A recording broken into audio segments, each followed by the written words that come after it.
দর্শকরা, কলম ক্লাবের সবাইকে স্বাগত জানাচ্ছি। দর্শকরা, প্রথম অনুরোধ, আপনারা যারা ভিডিওটি ইউটিউবে দেখছেন তারা সাবস্ক্রাইব করবেন, অবশ্যই সাবস্ক্রাইব করবেন বেশি বেশি করে, এবং যারা ফেসবুকে দেখছেন তারা অবশ্যই ভিডিওটি শেয়ার করবেন, ফলো করবেন। আজকে যে বিষয়টি আমি এখানে আজকে কিন্তু আমি ভোট নিয়ে কোনো আলোচনা করছি না, প্রথমে জানিয়ে দিচ্ছি। আপনারা অনেকেই তো আশা করছেন যে ধলাই নির্বাচন নিয়ে আলোচনা করব, কিন্তু না, আজকে আমি একটু অন্য বিষয়ে আলোচনা করছি, যেটা আমাদের বরাক উপত্যকার ভবিষ্যতের জন্য একটা সংকটজনক পরিস্থিতি আগামীতে তৈরি হতে যাচ্ছে। আপনারা দেখছেন মণিপুরের ঘটনাবলীর যে প্রভাবটা সরাসরি এবার বরাক উপত্যকায় পড়ছে। মণিপুরে যে সংঘর্ষ এখন চলছে মৈথি এবং কুকিদের, তার সরাসরি প্রভাব এসে বরাক উপত্যকায় পড়ছে। অনেকগুলো প্রমাণ আপনার হাতের কাছে এসেছে।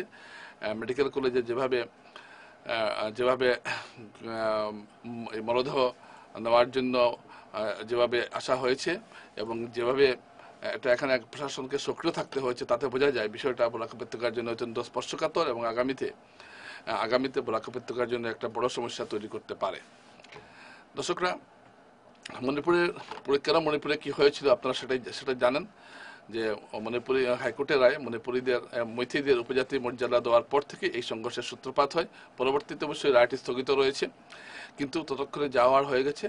মৈথি এবং কুকিদের মধ্যে একটা সংঘর্ষ চলছে, এবং বিভিন্ন মৈথি সংগঠন দাবি করছে যে মায়ানমার থেকে গত কয়েক বছরে ব্যাপক হারে কুকি অনুপ্রবেশ ঘটেছে। কারণ মায়ানমারের যে সামরিক জুন্টা সরকার সেই দেশের কুকিদের উপর আক্রমণ করছে, এবং তারা সেখানে থাকতে না পেরে এখানে এসেছে। এমন কথা উঠেছে যে এটা বাংলাদেশের কিছু অংশ, মণিপুরের কয়েকটি জেলা, মিজোরামের একটি অংশ দিয়ে বৃহত্তর কুকিল্যান্ড গঠনের একটা প্রয়াস শুরু হয়েছে, এরকম কথাও বিভিন্ন সংবাদপত্রে প্রকাশিত হয়েছে।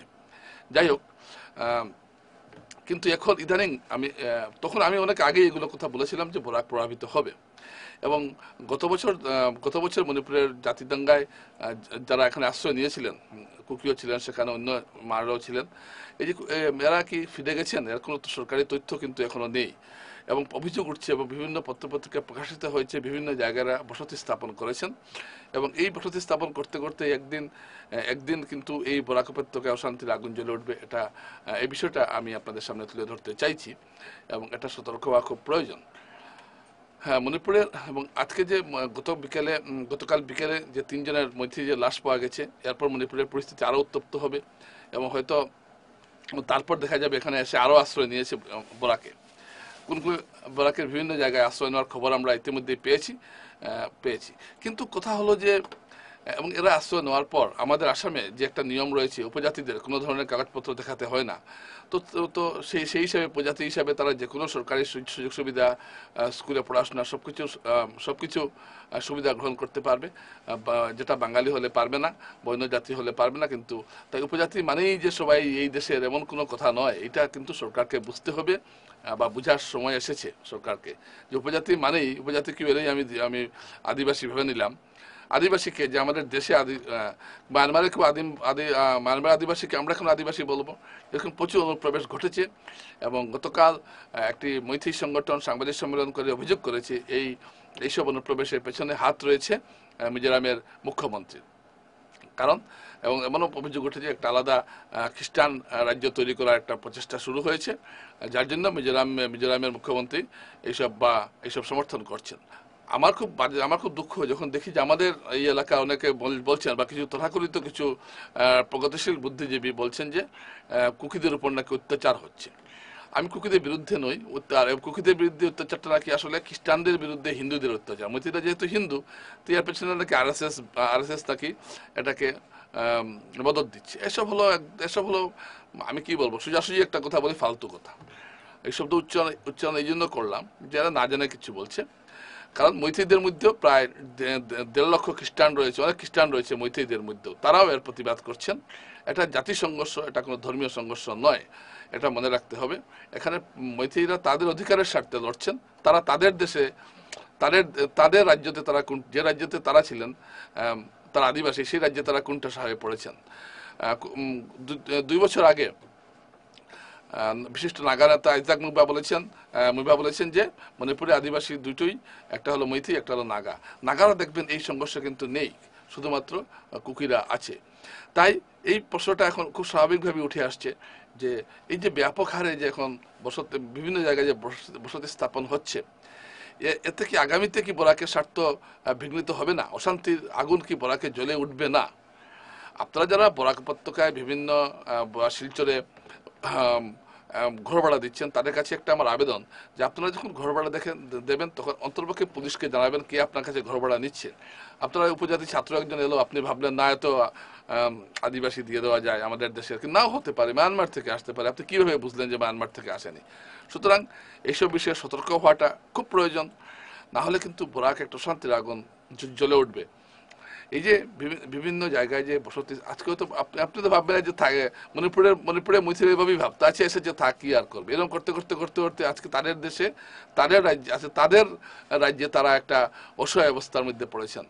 আর ঠিক যেটা আমাদের এখানেও আমাদের ক্ষেত্রে হতে পারে, তাই এখন থেকে সাবধান হওয়াটা খুব জরুরি। কেউ এলে ভালো করে দেখা উচিত যে বিভিন্ন স্কুলের কর্তৃপক্ষ নজর রাখতে হবে, কোনো ছাত্র ভর্তি হলে ভালো করে যাচাই করে দেখতে হবে। এখানে অনেক মিশনারি স্কুল আছে, তাদেরকেও বিষয়টি বুঝতে হবে যে আপনারা খ্রিস্টান দেখলে তারা কোনো কিছু কাগজপত্র না দেখে অ্যাডমিশন দিয়ে দিলেন, এটা যাতে না হয়। এটা এটা দেশের সংগতির জন্য ঠিক হবে না, এই বিষয়টা আপনাদেরও বুঝতে হবে। এই বিষয়গুলো আমি খুব আনছি আপনাদের সামনে এই জন্য যে আপনারা ধুলাইয়ের ভোট তো আমরা আলোচনা করবোই, অনেক কিছু আলোচনা করব, কিন্তু এই আলোচনাটা খুব জরুরি এবং এটা চিন্তা করাটা খুব জরুরি।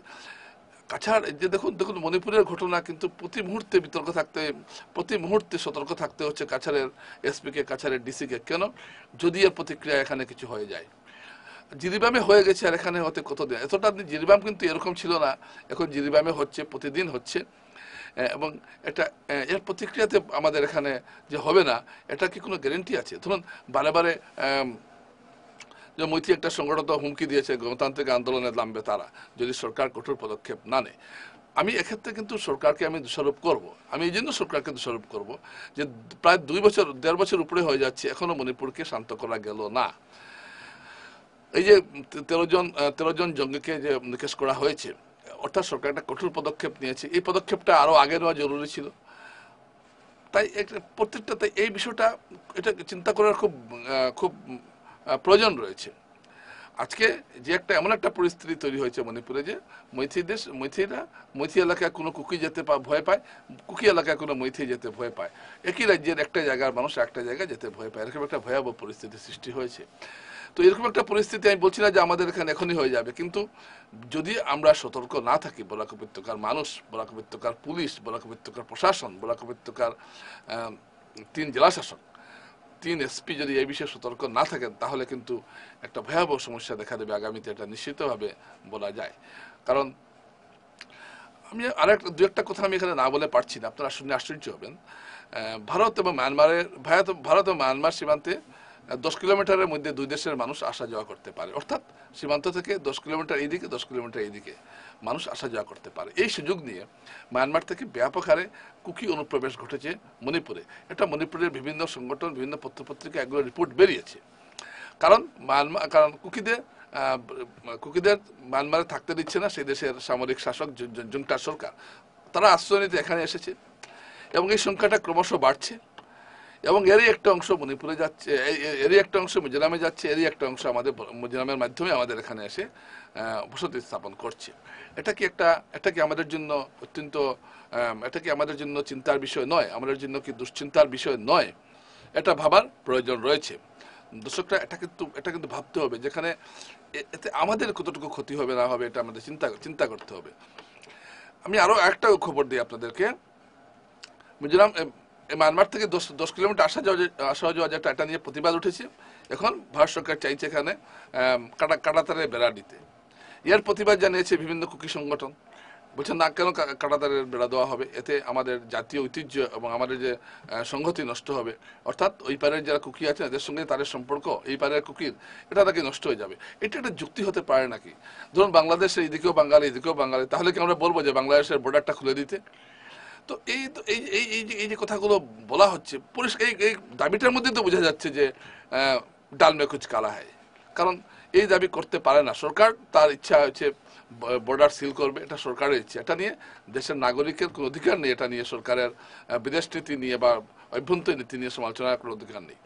আজকে পাকিস্তান দিকে কাঁটাতারের বেড়া আছে, বাংলাদেশে আছে।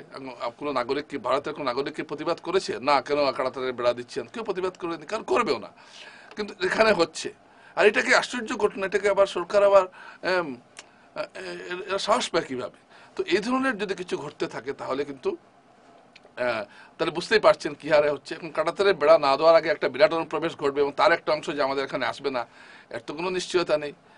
তাই দর্শকদের কাছে অনুরোধ যে আপনারা যারা আছেন তারা সতর্ক থাকবেন, এবং বিশেষ করে ঘর ভাড়া দেওয়ার সময় কোনো উপজাতি যুবক দেখলেই একটু বেশি ভাড়া পেয়ে যাবেন চিন্তা করে যদি ঘর ভাড়া দিতে লেগে যান, তাহলে নিজের বিপদ ডেকে আনবেন, সঙ্গে শিলচরের বিপদ ডাকবেন, বরাকের বিপদ ডাকবেন। এটা কিন্তু মনে রাখবেন। আপনি ভালো করে যাচাই করবেন, পুলিশকে জানাবেন। যে কোনো ঘর ভাড়া দেখ, ভালো খারাপ হোক, পুলিশকে জানাবেন। পুলিশ এসে দেখবে, পরিচয় যাচাই করবে, তারপর ভাড়া দেবেন। এটা কিন্তু মনে রাখতে হবে, সতর্ক হওয়ার প্রয়োজন রয়েছে। স্থানীয় ছেলে যদি 4,000 টাকা ভাড়া দেয়, কোন জায়গার উপজাতি ছেলে এসে বলবে 8,000 টাকা দিচ্ছে, আপনি তো ভাবছেন তো আমাদের দেশের উপজাতি, কিন্তু যাতে আমাদের দেশে প্রমাণ আছে নাকি? তো বাইরে থেকেও আসতে পারে। আমাদের অদ্ভুত একটা রাজ্য, আমাদের এখানে উপজাতিদের কোনো প্রমাণপত্র লাগে না। তো সে মায়ানমার থেকে আসতে পারে, আপনি কি না করতে পারবেন? আপনি কি বুঝতে পারবেন, বা আপনি জিজ্ঞেস করতে পারবেন? তাই এই বিষয়ে যাচাই করাটা খুব জরুরি, এবং এটা করা উচিত। আপনি আধার কার্ড দেখে দেবেন না, পুলিশকে দেবেন। আধার কার্ড অনেক তৈরি হচ্ছে, আধার কার্ড তৈরি করতে এখন আর সময় লাগে না। সুতরাং এটা দেখে আপনি ভাববেন না যে সবকিছু পরিচয়পত্র সঠিক আছে। আজকে আমি এই বিষয়টা এই জন্য আনলাম যে এটা খুব গুরুত্বপূর্ণ একটা বিষয়, এবং এটাকে আপনি ভোটের রাজনীতি দিয়ে বিচার করলে চলবে না। এটা এটা এটা এটা এটা মানে বরাক উপত্যকার সুরক্ষার জন্য অত্যন্ত গুরুত্বপূর্ণ। আপনি দেখছেন যে এই যে মেডিকেল কলেজে 13টি জঙ্গির লাশ এখনো পড়ে আছে, এবং লাশ নেওয়ার জন্য কিছু মানুষ এসেছেন, এখানে মধ্যে কিছু মারও আছেন। তারপর দেখছেন কিভাবে কথাবার্তা হচ্ছে, অর্থাৎ বরাকে কিন্তু একটা প্রভাব পড়ছে। প্রতি মুহূর্তে সতর্ক থাকতে হচ্ছে বরাকের কাছাড়ের এসপিকে, কাছাড়ের ডিসিকে, কাছাড়ের পুলিশকে। কারণ বিষয়টা খুব স্পষ্টকাতর, এবং জিরিবামে ঘটছে, এটা কিন্তু এই সীমান্ত পেরিয়ে এদিকে আসতে আর সময় লাগবে না। এবং মৈথিরা স্বাভাবিকভাবে বরাক উপত্যকার প্রচুর মৈথি আছেন, তারাও ভেতরে ভেতরে ফুসছেন।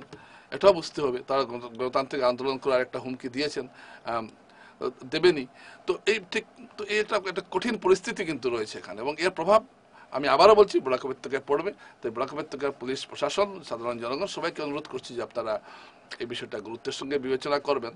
আমি খুল্লাতে বিষয়টা এই জন্য আনলাম যে জানি আপনারা হয়তো অনেকে ভিডিওটা হয়তো মাঝখান থেকে ছেড়ে চলে গেছেন বা দেখছেন না, কিন্তু একটা আমার উপত্যকার প্রতি আমার একটা নৈতিক দায়িত্ব মনে করে আজকে এই কথাগুলো আপনাদের সামনে উপস্থাপন করছি, যাতে আপনারা পুরো বিষয়টা অনুধাবন করতে পারেন, এবং ভবিষ্যতে আমাদের এই অঞ্চলকে, যারা প্রতিটি জাতি জনগোষ্ঠী সুখে শান্তিতে বসবাস করছে, এই শান্তির পরিবেশ যাতে বিঘ্নিত না হয়, সেদিকে আপনারা সক্রিয় হবেন এবং কঠোর তীক্ষ্ণ দৃষ্টি রাখবেন। নমস্কার।